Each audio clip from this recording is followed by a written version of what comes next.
জেবিসিতা আমাদের শ্যাম ভাই, তিনি কিন্তু আর এই পৃথিবীতে নাই।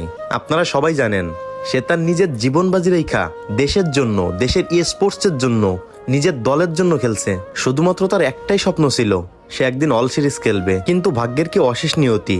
2020 সালেও টপ 2 হইল, আর 2025 সালেও টপ 2 হইলো, আর 2025 সালে টপ 1 হইলো রেডক্স, মানে আপনাদের সবার প্রিয় আরএইচকে। তো আরএইচকে এর প্রতিটা টিম মেম্বারের কাছে আমার একটাই অনুরোধ থাকবে, তোমরা তো সবাই তোমাদের স্বপ্ন পূরণ করার জন্য, দেশের মুখ উজ্জ্বল করার জন্য দেশের বাইরে খেলা করতে যাবে। তো আমাদের জেবিসিতা ওরফে শ্যামবার একটা স্বপ্ন ছিল সে একদিন অল সিরিজ খেলবে, তো সে তার স্বপ্নটা পূরণ করতে পারলো না, কিন্তু তোমরা পারো তার স্বপ্নটা পূরণ করতে।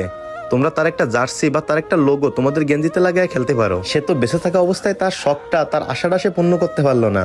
এখন তোমাদের কাছেই তার আশা, শখ সবকিছু রয়েছে। সে মরে যাবার পর হইলেও তার শখটা, আশাটা তোমরা পূর্ণ করো। আর হ্যাঁ, এতে করে বিশ্বের স্পোর্টস কমিউনিটি সবাই জানবে বাংলাদেশে একটা চিতা ছিল।